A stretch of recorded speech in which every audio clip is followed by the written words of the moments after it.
Hello friends, welcome to बन law classes. मेरा नाम गौतम दीक्षित है। आज की इस वीडियो में हम डिस्कस करेंगे 19 मई 2023 के इम्पोर्टेंट न्यूज़। यहाँ पे जो एक न्यूज़ जो है हमारे लिए जो इम्पोर्टेंट होगा, एक तो हम एडिटोरियल में एनवायरनमेंट के बारे में देखेंगे। इसके बारे में हमने कल भी पढ़ा था। आज एक इसका रिवीजन हो जाएगा हमारा, ठीक है। जो वर्ल्ड मेट्रोलॉजिकल ऑर्गेनाइजेशन का जो रिपोर्ट आया है about the temperature pattern from 2023 to 2027, where they are going to say that in some of the years it will breach the temperature limit set by the Paris Climate Agreement. So we are going to study about that. After that, there are two appointments in Supreme Court, appointment of two judges. Their name was recommended by Supreme Court Collegium, and now the Law Ministry or the government has given the approval to their name, so they will be appointed as the Supreme Court judge. So that the name of that two judges will be important. So we are going to look in that also. Okay, and then we are going to study about the Shanghai Cooperation Organization and G20 again, so that the diplomatic balancing जो India को करना है, क्योंकि अगर आप SCO और G20 को देखोगे और खास करके इनका जो ऑब्जेक्टिव है रशिया यूक्रेन क्राइसिस को लेके, जो दोनों एक अलग ही उस पर जाते हैं, तो उसके बारे में हम काफ़ी ज़्यादा पढ़ेंगे in an editorial. And then from economy it will be important to study what is green deposits. कल हमने इकोनॉमी में लिबोर के बारे में पढ़ा था, that is London interbank offered rate, जहाँ पे अब बात चल रही है कि लिबोर से अब हमें शिफ्ट होना है to the different rates. So आज हम जो इकोनॉमी से पढ़ेंगे that is about the green deposits. So before moving to the editorial page and other important news, let's see the news from the front page. तो यहाँ पे हमारे पास दो important news है, दोनों पर्सनैलिटी अपॉइंटमेंट्स इलेक्शन से ही है। तो पहला क्या है, कर्नाटका के चीफ मिनिस्टर के बारे में है। सो यहाँ पे अगर आप देखेंगे, so there are two things to remember. The first is Siddaramaiah and 8-term MLA will be the next Chief Minister of Karnataka. And then Karnataka Pradesh Congress Committee President D.K. Shivakumar, he will be Deputy Chief Minister. ठीक है, सो यहाँ पे दो नाम याद करने की जरूरत है। Siddaramaiah, he is going to be CM, and D.K. Shivakumar, he is going to be Deputy CM. The next is Law Minister. So Meghwal replaces Kiran Rijiju as Law Minister. तो यहाँ पे इम्पोर्टेंट है, that is the Modi government on Thursday removed Kiren Rijiju as the law minister and appointed Arjun Ram Meghwal as his replacement. Okay, so this is important. Now who is mister Meghwal? He is a minister of state for parliamentary affairs and now he has been made MOS with independent charge. ठीक है, minister of state with independent charge of law and justice ministry. Fine. उसके बाद जो minister of state for law SP Singh Baghel थे, he is being moved in the same rank to the health ministry. So these are the two important appointments from the front page which is important from the exam point of view. अब हम चलते हैं editorial की तरफ। चलिए, एक बड़ा editorial लेने से पहले हम एक एनवायरनमेंट के बारे में एडिटोरियल ले लेते हैं। अब इस एडिटोरियल में आपको थोड़ा सा बैकग्राउंड जानना है कि ये बैकग्राउंड क्या है। ठीक, ये बैकग्राउंड जो है वो है Paris climate agreement. So friends, Paris climate agreement जो था वो 2015 में हुआ था, पेरिस में हुआ था। इसको हम COP21 भी कहते हैं। What is COP21? It is conference of party 21 to the United Nation framework convention on climate change, जिसको आप लोग UNFCCC भी कहते हो। ठीक है, अब इस COP21 में एक टारगेट डिसाइड हुआ था कि ideally we have to restrict the global rise in temperature at 2 degree Celsius and ideally at 1.5 degree Celsius. ये एक टारगेट डिसाइड हुआ था पेरिस क्लाइमेट एग्रीमेंट में। उसके बाद अगर आप देखेंगे कि there are various reports including the inter governmental panel on climate change which says that कि अगर वर्ल्ड का टेम्परेचर 1.5 डिग्री सेल्सियस से ज़्यादा अगर बढ़ जाता है तो there will be irreversible climate change. देखिए, there will be irreversible climate events. ठीक है, इरिवर्सिबल का मतलब कुछ चीजें अब मतलब जब अब क्या होगा कि क्लाइमेट चेंज जो है वो इरिवर्सिबल हो जाएगा, कि मतलब अब हम उसे रोक नहीं सकते। अब जो है अर्थ का जो पूरा बिहेवियर होगा, ओशियंस का पूरा बिहेवियर होगा, जो साइक्लोन्स की फ्रीक्वेंसी होगी, वो सारा चेंज हो जाएगा, वो सारा मोर इंटेंस हो जाएगा, मोर सीवियर हो जाएगा। फॉर एग्जाम्पल, जैसा कि अभी आजकल आप न्यूज़ में पढ़ रहे हो साइक्लोन मोचा के बारे में, जिसने म्यांमार में तबाही मचाया हुआ है। ओके, तो अब क्या हुआ है, साइक्लोन मोचा, इसकी जो फ्रीक्वेंसी है, इसकी जो स्ट्रेंथ है, वो एक्सपेक्टेशन से ज़्यादा आई है। ठीक है, so this is one of the signals of climate change which we are discussing it over here. तो ये आपको दिमाग में रखना है। ठीक है, अब हम आते हैं रिपोर्ट के ऊपर। अब देखिए रिपोर्ट क्या है, it is the report by the world meteorological organisation, WMO। WMO क्या है, ये एक बॉडी है which is the specialised agency of United Nation. तो इसने एक एनुअल अपडेट दिया है किसके बारे में, projection for temperature trends in next decade, अगले 10 साल में टेम्परेचर ट्रेंड्स कैसे रहने वाले हैं उसका उसने एक अपडेट दिया है। अब ये बात करता है 2023-27 के बारे में। So it says that the annual mean global near surface temperature for each year between 2023 and 27 is likely to be 1.1 to 1.8 degrees Celsius higher than the average from 1850 to 1900। तो यहाँ पे हमारा बेस ईयर क्या हुआ, calculation का base year हमारा हुआ 1850 to 1900, ये हमारा बेस ईयर है।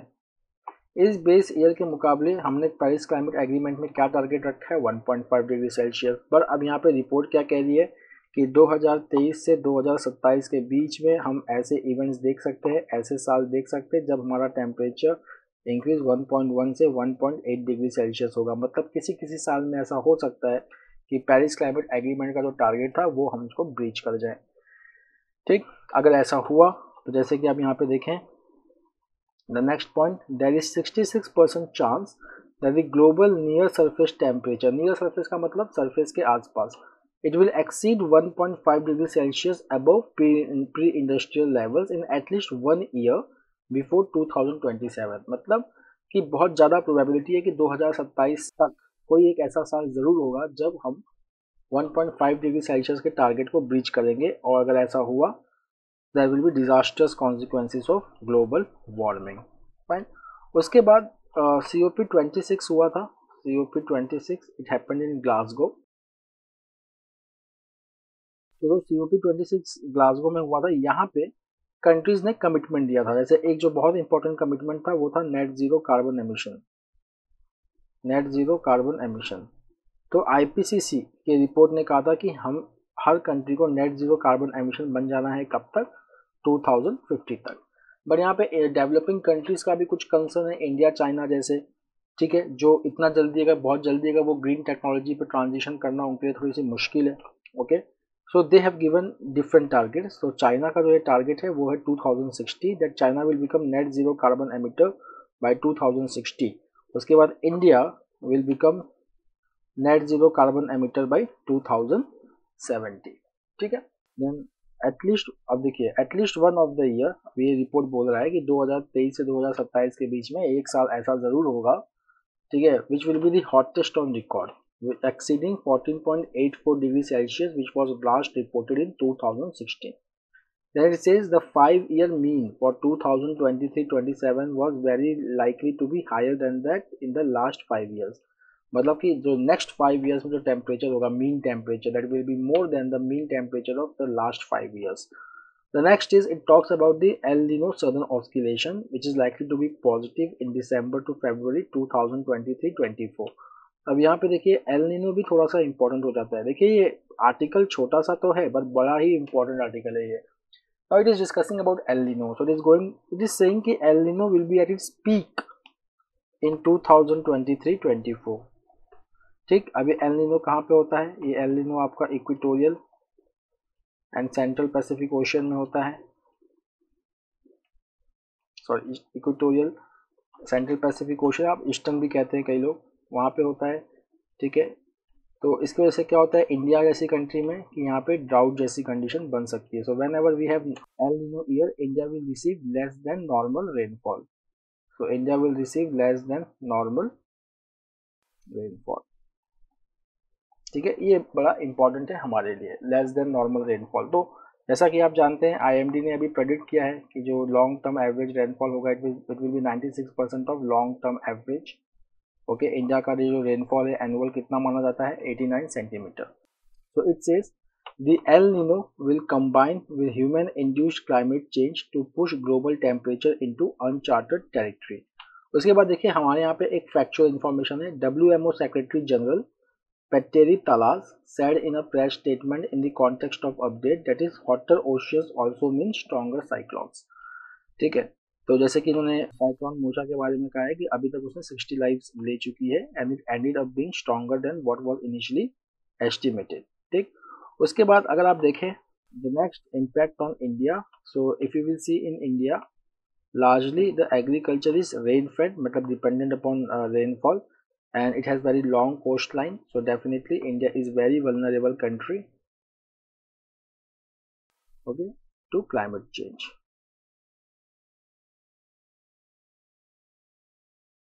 अब हम चलते हैं एक और आर्टिकल पे, that is a long drawn test for India's diplomatic skills.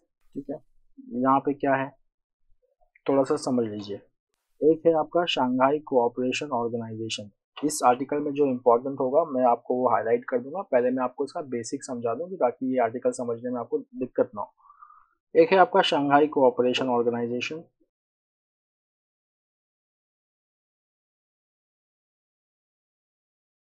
अब दूसरी जगह पे आपको है लाइक G20, क्वाड, ऐसी ग्रुपिंग्स हैं जिनका इंडिया मेंबर है। अब देखिए ये G20 और क्वाड में खास करके देखिए यहाँ पे, so now why we are talking about long drawn test for India diplomatic skills, क्योंकि इंडिया जो है वो दो चीज़ों को इस साल होस्ट कर रहा है 2023 में। एक तो G20 को होस्ट कर रहा है, एक दूसरा SCO समिट को होस्ट कर रहा है। अच्छी बात है। तो क्वाड समिट जो इस साल होने वाला था वो होने वाला था ऑस्ट्रेलिया में, ठीक है, but because of the domestic problem तो Joseph Biden he has pulled out of attending the Quad summit in Australia.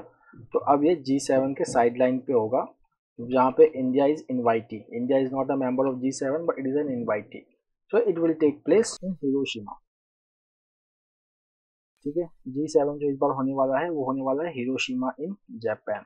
ठीक, चलिए अब यहाँ पे बेसिक ये है कि अगर आप शंघाई कोऑपरेशन ऑर्गेनाइजेशन को एक जगह पे रखें और G20 क्वाड को एक जगह पे रखें तो यहाँ पे थोड़ी सी क्लैश होती है आइडियोलॉजी की।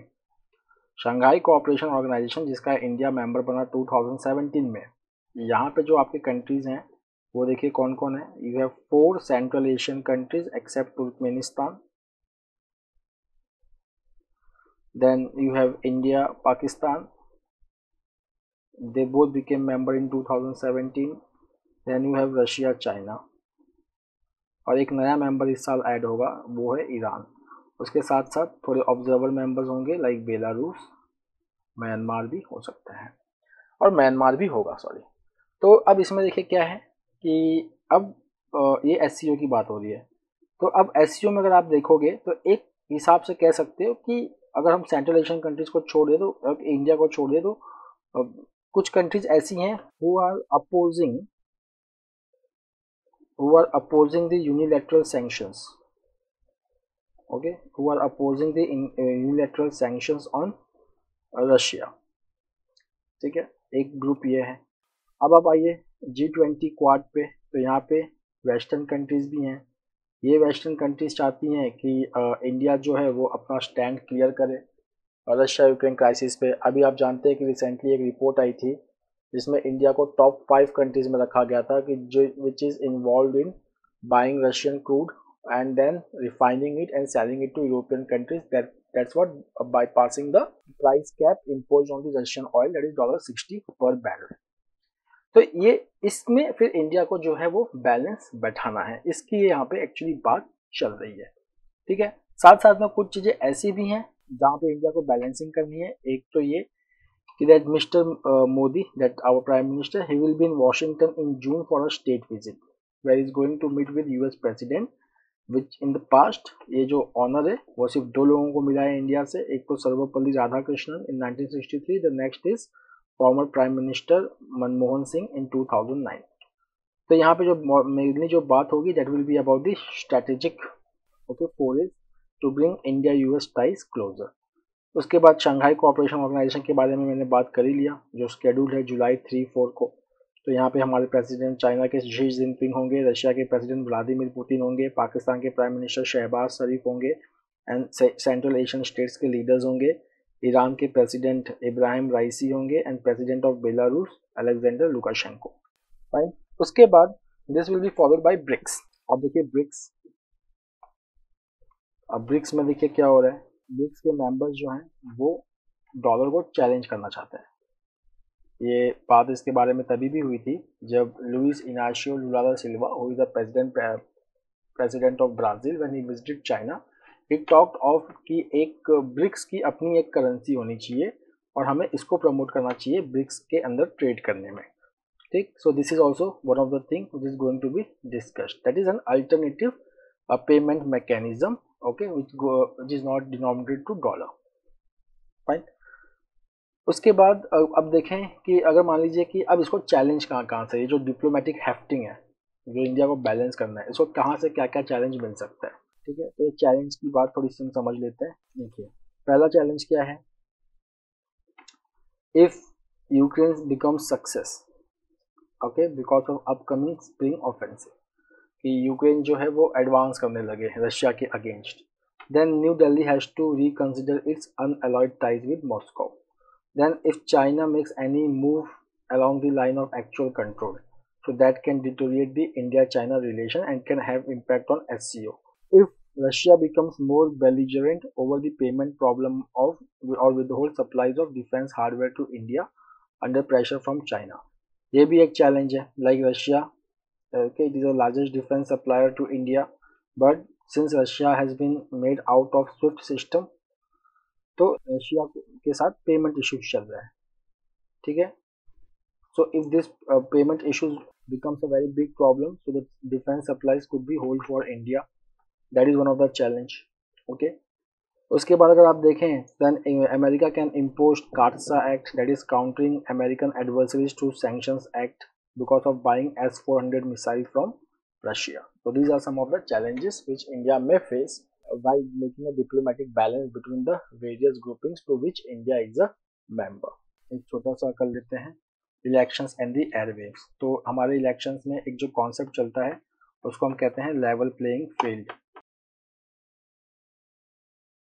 लेवल प्लेइंग फील्ड ये डेमोक्रेसी में बड़ा इंपॉर्टेंट होता है, समझिए कैसे। Now suppose there is a public broadcaster, ठीक है, अब ये पब्लिक ब्रॉडकास्टर किसके हाथ में होगा, गवर्नमेंट के हाथ में होगा। तो ऐसा हो सकता है कि पब्लिक ब्रॉडकास्टर ने क्या किया कि जो इंकुम्बेंट गवर्नमेंट है उसी को सबसे ज़्यादा टाइम दे दिया अपना प्रचार करने के लिए, जो अपोजिशन पार्टी है उसको टाइम ही नहीं मिला। So it breaches the level playing field. तो इसको ख़त्म करने के लिए, डेमोक्रेसी को और स्ट्रॉन्ग करने के लिए हमारे देश में एक इलेक्शन कमीशन ने बनाया हुआ है उसको, ठीक है, कि यहाँ पे जो टाइम जो सबको प्रपोर्शन में दिया जाए कि ताकि सबको मौका मिले अपने आइडियोलॉजी को, अपने मैनिफेस्टो को पब्लिक तक पहुँचाने की। So see, the facility to provide free airtime for political parties during elections was given statutory basis through 2003 amendment to the Representation of Peoples Act 1951। Simply ये एक जजमेंट था सुप्रीम कोर्ट का, the secretary minister of information and broadcasting versus cricket association of Bengal, it held that airways जो है वो एक public property है and they should be used to serve the public good. And किसी भी democratic country में elections they are life blood of democracy, तो उस चीज़ में इसका मिसयूज नहीं होना चाहिए ताकि किसी एक पार्टी को अनफेयर इलेक्टोरल एडवांटेज मिले। ठीक है, तो इसीलिए इसको एक स्टैट्यूटरी बेसिस मिला है to provide free air time for political parties during elections. तो ऐसा सिस्टम यूएस में भी है और यूके में भी है। फाइन, अब जैसे कि हम एग्जांपल लें कर्नाटका इलेक्शंस का, तो यहाँ पे जो बीजेपी है उसको 167 मिनट्स मिले broadcast time on DD and Akashvani. Congress got 174 minutes and JD secular, that is Janata Dal secular, it got 107 minutes।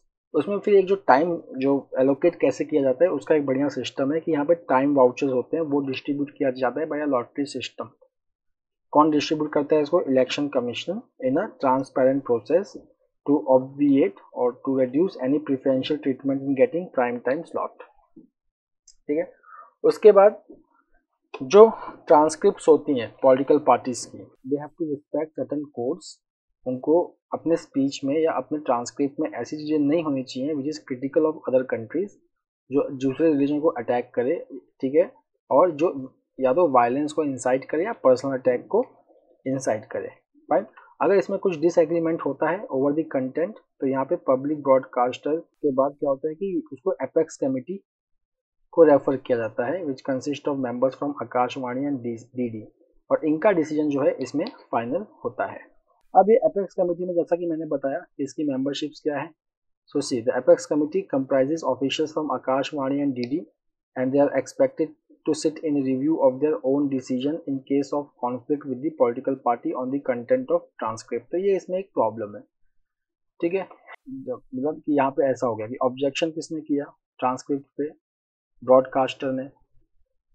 अब वो ब्रॉडकास्टर कौन है, दो लोग हैं, डीडी एंड आकाशवाणी, और इन्हीं के मेंबर्स बैठेंगे एपेक्स कमेटी में। तो मतलब कि आप अपने ही डिसीजन को खुद ही जज बन रहे हो, which is conflict of interest. ये इसका अंदर एक प्रॉब्लम है।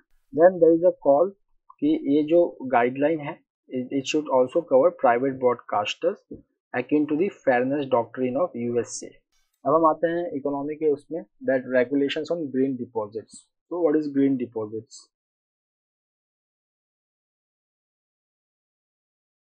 देखिए, ग्रीन डिपॉजिट का मतलब ये नहीं कि आपको सिर्फ हरे नोट ही उसमें जमा करने हैं, ऐसा कुछ नहीं है। ग्रीन डिपॉजिट का मतलब होता है कि वो डिपॉजिट्स जो बैंक लैंड करेंगी only for environmental projects, environment friendly projects, ठीक है। तो मान लीजिए कि मैं बैंक में गया, मेरे पास ऑप्शन होगा कि आप क्या इसको ग्रीन डिपॉजिट करना चाहते हैं, तो मैंने कहा यस, तो वो ग्रीन डिपॉजिट में जाएगा। फिर बैंक का काम है लैंडिंग करना, तो बैंक इस ग्रीन डिपॉजिट को उसी प्रोजेक्ट में इन्वेस्ट करोगी जो इको फ्रेंडली प्रोजेक्ट्स हैं। फाइन। जैसे so this is called as green deposit. उसके बाद आरबीआई ने एक फ्रेमवर्क निकाला है, उसमें कहा है कि that the banks they have to come up with more regulations. First they have to make a guideline which has to be approved by their board. Once they start taking green deposits, so they should give information that where they have actually invested those deposits, how much they took it, and how much they have invested in what different projects, then which will be audited by a third party. Okay, उसके बाद कौन कौन से ऐसे projects हैं which will be the part of green deposit, जहाँ पे green deposit से इन्वेस्टमेंट हो सकता है। तो these are renewable energy, waste management, clean transportation, energy efficiency and afforestation. कहाँ कहाँ इन्वेस्टमेंट नहीं हो सकता, that is business projects which involve fossil fuels, nuclear power, tobacco, gambling, palm oil and hydro power generation. Fine. अब ये new rules जो हैं they are going to prevent green washing, ठीक है ना। Now what is green washing? Green washing का मतलब होता है कि आप सिर्फ कह रहे हो कि you are investing in green projects but actually you are not making any investment और significant impact in that in the green sector, that is called as greenwashing. तो ये जो नया जो आरबीआई का जो फ्रेमवर्क है that is brought to eliminate any chances of green washing. The next is Kerala story. So Supreme Court has set aside West Bengal's ban on the Kerala story. But यहाँ पे supreme court ने कहा है कि आपको clarify करना पड़ेगा, एक डिस्क्लेमर डालना पड़ेगा कि that this film is fictionalised account of events with no authentic data to back the suggestion that 32,000 women were converted to Islam in Kerala, ठीक है। तो सुप्रीम कोर्ट ने कहा है कि इस फिल्म पे बैन नहीं लगनी चाहिए बट एक डिस्क्लेमर जरूर होना चाहिए, ठीक है, कि ताकि ये बताए कि ये जो डेटा है ये किसी स्टडी से बैक नहीं है। तो इसमें कहते हैं हमारे CJI that even an art form is subject to restrictions on free speech under Article 19(2) of the Constitution. The next is again see which I have discussed, that is India is planning to hold Quad meet in Japan, says Foreign Secretary. So Foreign Secretary Vinay Mohan Kwatra has said that India will hold Quad meet in Japan, not in Australia. So Prime Minister will leave on Friday for 3-nation visit covering Japan, Papua New Guinea and Australia. The next is very important, Modi to inaugurate new parliament building on May 28.